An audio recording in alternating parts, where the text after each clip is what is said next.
Discover original کے پیارے دوستو السلام علیکم۔ پیارے دوستو آپ سن رہے ہیں مسیحا اور میں ہوں اسد۔ اس سے قبل آپ مسیحا کی 110 اقساط سن چکے ہیں، اب قسط 111 ملاحظہ فرمائیں۔ لیکن اس سے قبل حسب روایت آپ سے ریکویسٹ ہے کہ ویڈیو کو لازماً شیئر کیا کریں، لائک کیا کریں اور کمنٹس باکس میں اپنی محبتوں کا ثبوت لازماً دیا کریں، اور ساتھ ہی اگر آپ نے ابھی تک ہمارے چینل کو سبسکرائب نہیں کیا تو سبسکرائب کر لیں اور بیل آئیکن کو کلک کر لیں۔ آئیے اس داستان کا آغاز کرتے ہیں۔ میں تو تھکا ہوا تھا، سو گیا۔ ریٹا اور ٹوجا باری باری جاگ کر ڈیوٹی دیتے رہے۔ صبح ہوتے ہی ہم سب جاگ گئے۔ نارائن نے کہا اب ہوشیار رہیو، وہ آنے والا ہے۔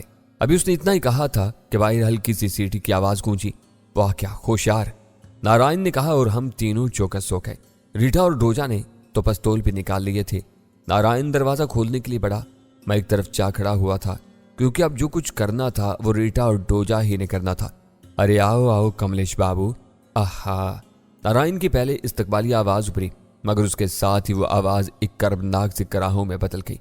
میں لپک کر اپنے گوشے سے نکلا تھا کہ کیا دیکھتا ہوں نارائن خون میں لت پت اپنا پیٹ پکڑے زمین پر گرا تڑپ رہا تھا، اور کھلے دروازے کی چوکھٹ پر ایک دبلا پتلا مگر تیز اور پھرتیلا دکھائی دینے والا جوان سا آدمی اپنے ایک ہاتھ میں تیز دھار خنجر، جب خون آلودہ بھی ہو رہا تھا، تھامے کھڑا ادھر ادھر محتاط نظروں سے دیکھ رہا تھا۔ مرتے مرتے بھی نارائن بتا گیا تھا کہ یہی ہمارا مطلوب آدمی تھا۔ پھر مجھ پر نظر پڑتے وہ چونکا بھی تھا اور مجھے نہتا دیکھ کر وہی خونی خنجر لہراتا ہوا میری جانب لپکا۔ میں اپنی جگہ سے ٹس سے مس بھی نہیں ہوا تھا۔ اسی وقت وہی ہوا جس کی مجھے توقع تھی۔ اچانک دائیں بائیں کی آڑ سے ریٹا اور ڈوجا برآمد ہوئے اور بیک وقت دونوں ہی اس خونی قاتل پر پھر پڑے۔ میں آرام سے اسی طرح مختصر صحن کے ایک سرے پر ہاتھ باندھے اور ٹانگیں پھیلائے کھڑا یہ تماشا دیکھنے میں محو تھا۔ ریٹا اور ڈوجا ٹاپ پروفیشنل تھے، کملیش بھی کم نہیں تھا کہ اس نے خود کو ان کی گرفت سے چھڑانے کی بھرپور کوشش کی تھی، مگر ریٹا اور ڈوجا نے نہ صرف اس کا خون آلود خنجر چھین کر ایک طرف پھینک دیا بلکہ اس پر قابو بھی پا لیا، اور نہایت پھرتی اور چابک دستی کے ساتھ اس کے دونوں ہاتھ پشت کی جانب لے جا کر آٹو کلپس ہتھ کڑی بھی لگا دی۔ میں نے دیکھا کملیش ایک لمحہ کو ہکا بکا سے رہ گیا۔ اسے توقع ہی نہیں تھی کہ اس کے ساتھ یہ سب ہوگا۔ تاہم ایک بات مجھے سمجھ میں نہیں آ رہی تھی، اس نے اپنے ہی ساتھی نارائن کا کیوں خون کر ڈالا تھا؟ جب ہم اسے لیے بند وین کی طرف آئے اور پچھلے حصے میں شنکری کے ساتھ بٹھا دیا تو وہ اسے دیکھ کر چونکا۔ شنکری نے بھویں اچکا کر غصیلی نظروں سے اس کی جانب گھورا اور دانت پیس کر بولا، اور لو پنگا، بڑے لوگوں سے دیکھ لیا نتیجہ؟ شٹ اپ، تم 2 ٹکے کے آدمی بکنے میں کیا دیر لگاتے ہو؟ کملیش نے اسے چھڑک دیا۔ تم نے نارائن کو کیوں ہلاک کیا؟ میں نے اگلی سیٹ سے گردن موڑ کر اس کی جانب سوالیہ نظروں سے دیکھتے ہوئے پوچھا۔ تم اپنی چونچ بند رکھو پولیس کے مخبر کتے۔ کملیش نے مجھے بھی ڈانٹ پلا دی۔ وہ خاصا منہ زور غسیلا اور نڈر واقع ہو رہا تھا، لیکن ایک خطرناک غلط فہمی کا شکار تھا۔ اس کی یہ غلط فہمی شنکری نے دور کرتے ہوئے اس نے طنزیہ انداز میں کہا، خیر مناؤ کملیش بابو، یہ پولیس کے آدمی نہیں ہے، جسونت رائے کے آدمی ہیں، وہی جسونت رائے جس کے لاڈلے بھتیجے وجے کے ساتھ تم نے خونی کھلواڑ کیا ہے۔ میں نے دیکھا اس انکشاف پر کملیش کے چہرے پر ایک لرزتا سا رنگ آ کر گزر گیا۔ پھر اس نے کھا جانے والی نظروں سے شنکری کی طرف دیکھا، جیسے کہہ رہا ہو کہ وجے کا ذکر کرنے کی کیا ضرورت تھی؟ تم نے نارائن بیچارے غریب کا خون بھی اسی لیے کیا تھا کہ یہ آدمی تمہاری مخبری کرتے ہوئے اس کے پاس جا پہنچا تھا۔ شنکری نے آخر میں اپنے تائیں اندازہ لگاتے ہوئے میری جانب اشارہ کر کے کملیش سے مزید کہا۔ کملیش اب صحیح معنوں میں پریشان اور تشویش زدہ نظر آنے لگا۔ اس کی وجہ یہی تھی کہ پہلے وہ ہمیں پولیس ہی کا آدمی سمجھے ہوئے تھا۔ اسے تسلی تھی کہ اس کے بڑوں کے لیے پولیس کے نرغے سے نکالنا کیا مشکل ہوگا، مگر اب جسونت رائے کا سن کر اس کے چہرے پر ہوائیاں اڑنے لگی تھیں۔ یقینی طور پر وہ بھی جسونت رائے کی حقیقت سے اچھی طرح واقف تھا۔ مجھے اپنے سوال کا جواب مل چکا تھا، اسی لیے میں پلٹ کر سیٹ سے پشت ٹکائے آنکھیں موندے بیٹھ گیا۔ اندر ہی کمرے میں کملیش کی دل دہلا دینے والی چیخیں آسمان سے باتیں کر رہی تھیں، جبکہ ہم چاروں اسی کمرے سے ملحقہ دوسرے آرام دہ کمرے میں موجود تھے۔